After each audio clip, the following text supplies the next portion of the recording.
गरुड़ जी ने पूछा, हे प्रभु, प्रेत योनि में जो कोई भी प्राणी जाते हैं वे कहाँ वास करते हैं?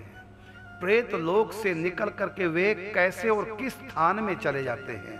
84 लाख योनियों में परिव्याप्त यम तथा हजारों भूतों से रक्षित होने पर भी प्राणी नरक से निकलकर कैसे इस संसार में विचरण करते हैं, इसे आप बताने की कृपा करें।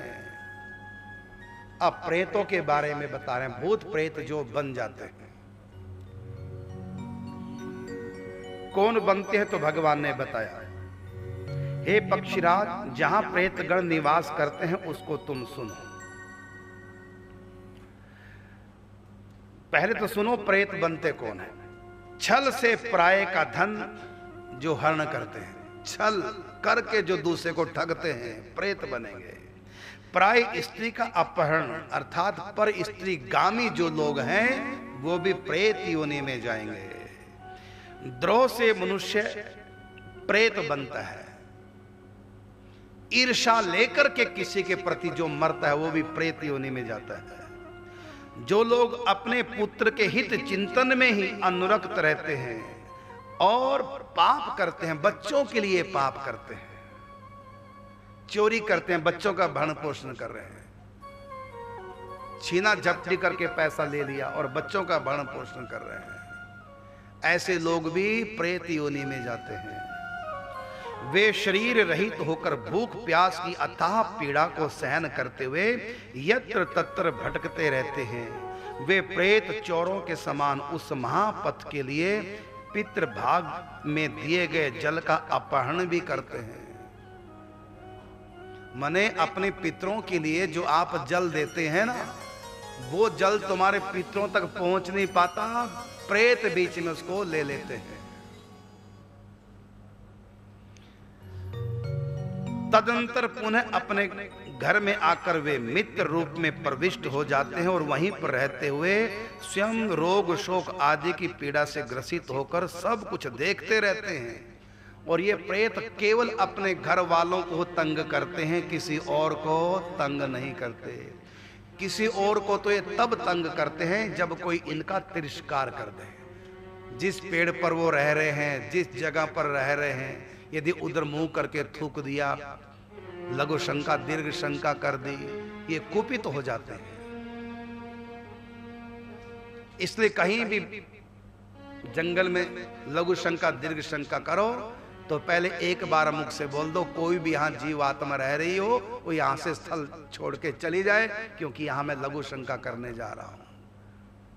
यदि बिना ऐसे हमने लघु शंका कहीं भी कर दी, यदि उस जगह प्रेत हुआ, वो आपके ऊपर अटैक कर देगा। उस समय कुछ नहीं कहेगा, आपके घर में आ जाएगा और वहां बाधा उत्पन्न करना प्रारंभ कर देगा। और ऐसे ये प्रेत किसी को कुछ नहीं कहते हैं, ये केवल अपने घर वालों को ही तंग करते हैं और किसी को कुछ नहीं कहते, दिखते भी नहीं। वे एक दिन का अंतराल देकर आने वाले जोर का रूप धारण करते हैं। अब देखिए घर में क्या बाधा पहुंचाएंगे। एक दिन के अंतराल में जो बुखार आता है ये प्रेतों के कारण से आता है, जिसको बोलते हैं तिजारा। एक दिन ठीक हो गए बुखार, तीसरे दिन फिर आ गया, दवाई ली ठीक हो गए, फिर तीसरे दिन आ गया। ये जो तीसरे दिन का बुखार है ये प्रेत बाधा के कारण से आता है, इसको तिजारा बुखार कहते हैं। ज्वर का रूप धारण करके अपने संबंधियों को पीड़ा पहुंचाते हैं तथा तिजारिया ज्वर बनकर और शीत वात आदि से इन्हें कष्ट देते हैं। उच्छिष्ट अर्थात झूठे अपवित्र स्थानों में निवास करते हुए उन प्रेतों के द्वारा सदैव अभिलक्षित प्राणियों को कष्ट देने के लिए शिरोवेदना, सिर में दर्द बन के रहते हैं। प्रेत बाधा के कारण से सिर में हमेशा दर्द, चेक करा लो डॉक्टर के पास, डॉक्टर कहते हैं रिपोर्ट बिल्कुल ओके, फिर ये बीमारी जा क्यों नहीं रही? कहते तुमको भ्रम है, कोई बीमारी नहीं, उधर शूल पेट में। और सारी रिपोर्टें जब आई तो डॉक्टर कहते हैं रिपोर्ट सारी ठीक, रिपोर्टें कहते कुछ नहीं, लेकिन व्यक्ति मारा जा रहा है, दर्द के मारे परेशान है। ये सब क्या है? यह है प्रेत बाधा। शिरोवेदना, विसूचका, नाना प्रकार के अन्य बहुत से रोगों के रूप पर ये धारण करके दुख देते हैं अपने परिवार वालों को।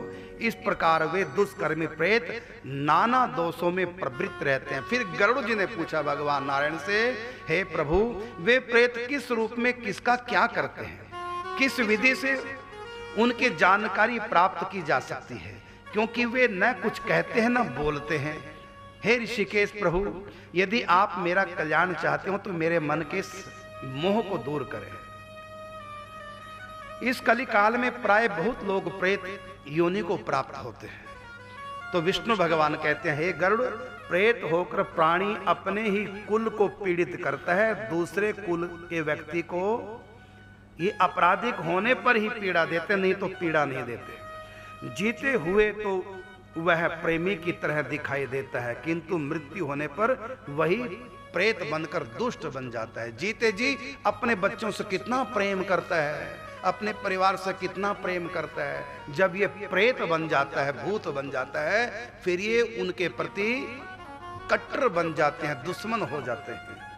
जो भगवान श्री रुद्र के मंत्र का जप करता है, धर्म में अनुरक्त रहता है, देवता और अतिथि की पूजा करता है, सत्य और प्रिय बोलने वाला है, उसको प्रेत पीड़ा नहीं पहुंचाते। जो भक्ति में लगा रहता है, सज्जन व्यक्ति है, क्योंकि उनकी रक्षा प्रेतों से कौन करते हैं? उनके कर्म। उनके कर्म, उनकी भक्ति उन प्रेतों से रक्षा करती है।